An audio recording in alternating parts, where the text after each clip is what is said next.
দিকে আসলেন, একটু পরে হচ্ছে আপনি গানে চলে যাবেন। একটু জানতে চাই কেমন লাগছে পিকনিকে, আয়োজনটা ভরপুর দেখা যাচ্ছে, কিছু জানতে চাই।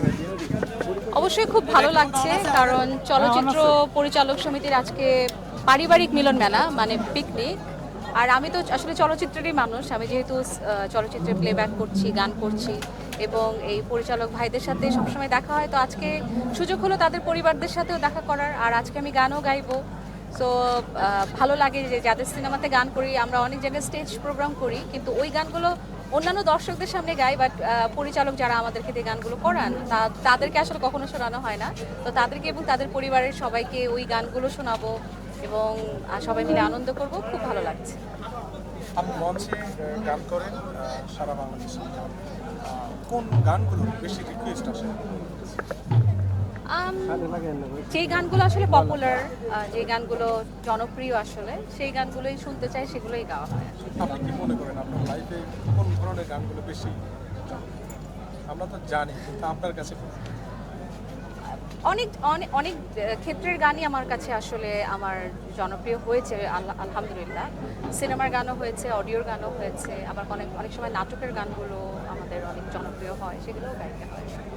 আজকে যে মঞ্চে গান গাই সেটা হচ্ছে আপনার নিজের যেখান থেকে আসলে শুরু হয় সিনেমায়, সেই জায়গায় পারফরমেন্স করে আসলে অনুভূতিটা কেমন?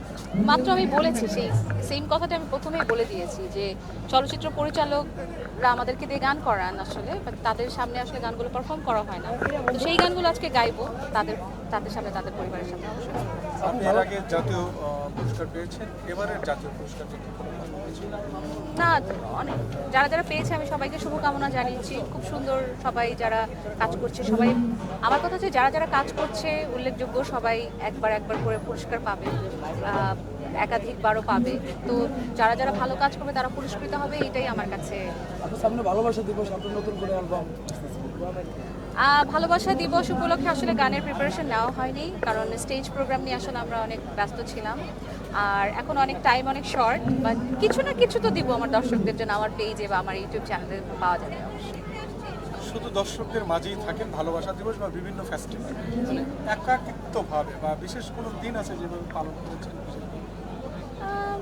না, যেই সময়টা আমরা অবসর পাই ওই সময় আমি পরিবারের সাথে থাকি, ওইটাই আমার একটা টাইম।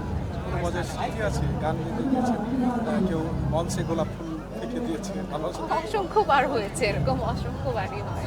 একটা মজার স্মৃতি? মজার স্মৃতি স্পেসিফিকলি এখন বলা যাবে না। আমার আসলে দর্শকরা যখন আমি স্টেজে উঠি, আমার নতুন গান দেখা গেলো যে আজকে রিলিজ হয়েছে, কালকে গাচ্ছি, কালকে ওটা রেসপন্স পাচ্ছি, এটাই আমার জন্য সবচেয়ে আনন্দের বিষয়। Thank you. আপু একটা বিষয়, আপনার তো বিগত ঈদগুলোতে আপনার গান আসে ভাইরাল হচ্ছে, এবার ঈদে আপনার তেমন কোনো গান আছে কিনা? আগের গানটা যদি একটু গেয়ে দেন। জানি না, আসলে এখন আসলে সিনেমা বের হওয়ার আগ পর্যন্ত বলতে পারছি না যে কোন সিনেমায় কি গান গাচ্ছে। গান করে যাচ্ছে, আমি যেহেতু চলচ্চিত্রের গানে কণ্ঠ দিই, সো অনেকগুলো মুভিতেই গান করেছি। এখন আমি জানি না কখন কোন মুভি ঈদে আসবে, কোনটাতে আসবে, এখন আমি স্পেসিফিকলি বলতে চাচ্ছি। আমি জাস্ট একটা রিকোয়েস্ট, যদি খালি গলায় দুই লাইন একটা গান শোনাতেন। বলো। চলচ্চিত্রের গানে এমনি নর্মাল গাওয়ার সময় কি আলাদা কোনো প্রস্তুতি বা এক্সপ্রেশন বা কোন জিনিসগুলো মাথায় রাখা লাগবে? এটা যেহেতু দুই প্যাটার্ন। ওকে, চলচ্চিত্রের গান আর অডিওর গানের মধ্যে খুব একটা যে পার্থক্য তা না, বাট পার্থক্য খুঁজতে গেলে অবশ্যই আছে। প্রত্যেকটা গানের বোধ আলাদা, প্রত্যেকটা গানের কথা অনুযায়ী তার অনুভূতিটা ডিফারেন্ট থাকে। বাট চলচ্চিত্রের গানে যেটা এক্সট্রা যে জিনিসটা থাকে সেটা হচ্ছে যে পরিচালক বা সিনেমার যে প্রেক্ষাপট, সেই জিনিসটা মাথায় আমাদেরকে দিয়ে দেওয়া হয়। তো ওই দেখা যাচ্ছে যে পরিচালকের কিছু ডিমান্ড থাকে যে এই গানের মধ্যে এই এই এক্সপ্রেশন থাকতে হবে, তো ওগুলো একটু মাথায় রাখতে হয়। আপনি খালি গলায় দিয়ে একটা কোনটা গাবো? আপনার কোন নাই গায়ে দিই? কোনটা গাবো? আপনি যেটা ভালো লাগে। না, প্রেমিনা তো চলচ্চিত্রের না তো। বসন্তের কোনো ওকে। ফাগুন মাসে কাঁচা বাসে গুনগুনিয়ে ভ্রমর আসে, আর ফাগুন মাসে কাঁচা বাসে গুনগুনিয়ে ভ্রমর আসে, প্রেমের লাগে বুকটা করে আ আ ও, দুষ্টু কোকিল ডাকে রে কুকু কুকু কুকু কুকু, মনে বাঁশি বাজে রে কুকু কুকু কুকু কুকু। Thank you.